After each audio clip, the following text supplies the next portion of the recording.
Veeru academy के इस YouTube channel पर आप सभी साथियों का स्वागत है। डियर बात करेंगे मध्य प्रदेश में आज बीएड वर्सेस डीएड मामले को लेकर के। माननीय कोर्ट में एक महत्वपूर्ण सुनवाई हुई। पूरी तरीके से बात करेंगे क्या कुछ सुनवाई का सार रहा। लेकिन आगे बढ़ने से पहले जितने लोग चैनल पर पहली बार विजिट कर रहे हैं सब्सक्राइब करके बेल आइकन प्रेस कर लीजिए। डियर आपकी स्क्रीन पर आप देख सकते हैं कोर्ट का स्टेटस दिखाया जा रहा है। यहाँ पर आप देख सकते हैं ऑनरेबल श्री जस्टिस सील लागू honourable justice Shri justice Devnarayan Mishra ji के बेंच पर सीरियल नंबर 33 पर इस केस को सुना गया, टेकअप किया गया था इस केस को।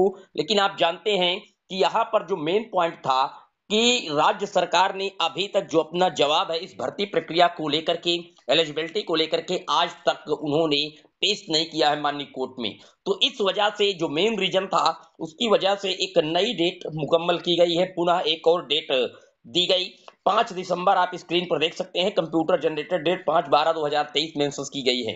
लेकिन जो आज ये कोर्ट में सुनवाई चल रही थी दरअसल ये वर्चुअल रूप में चल रही थी। यानी कि डीएलएड की तरफ के जो एडवोकेट थे और जो बीएड की तरफ से एडवोकेट थे वो फिजिकली नहीं थे कोर्ट में, वर्चुअल ऑनलाइन माध्यम से अपनी बातें रख रहे थे।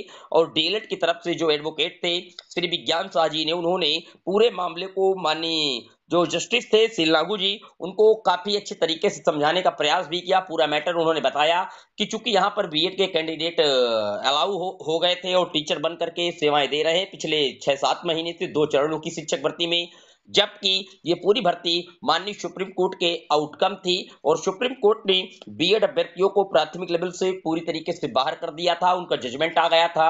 एनसीटी का 28 जून 2018 का गजट क्वेश कर दिया गया था। ये सारी बातें उन्होंने माननीय कोर्ट के समक्ष रखी और एक नई डेट, चूंकि राज्य सरकार का सबसे बड़ा जो सवाल है कि आखिर राज्य सरकार अपना जो पक्ष है वो पेश करे, राज्य सरकार की क्या मंशा है। क्योंकि आप जानते हैं कि राज्य सरकार ने पिछले 1 साल से वहां पर जवाब पेश इसलिए नहीं किया था क्योंकि वहां पर चुनाव लगे हुए थे।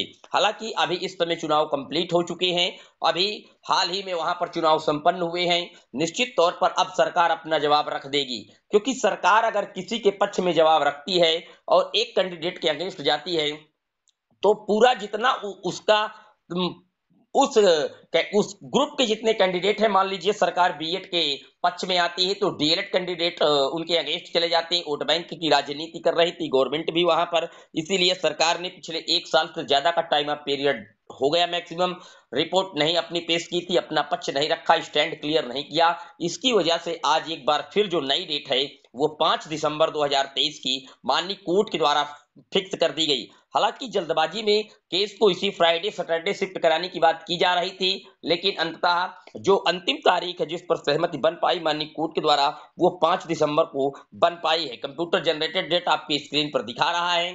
फिलहाल आप जानते हैं वहां पर मामला यही है कि बीएड कैंडिडेटों को वहां से बाहर किया जाए। डीएलएड की तरफ से ये पूरा मैटर वहां पर रखा गया है कि इनको बाहर किया जाए और इनकी जो रिक्त सीटें हैं वहां पर डीएलएड कैंडिडेटों को अलाउ किया जाए। एक नई आईए पर भी चर्चा की गई। बीएड के कैंडिडेट पहले भी इस पूरे मामले को माननीय सर्वोच्च न्यायालय में रख चुके हैं, ये आपको पता है। ये सारी चीजें विज्ञान शाह जी ने आज माननीय कोर्ट के समक्ष सारी बातों को रखा है।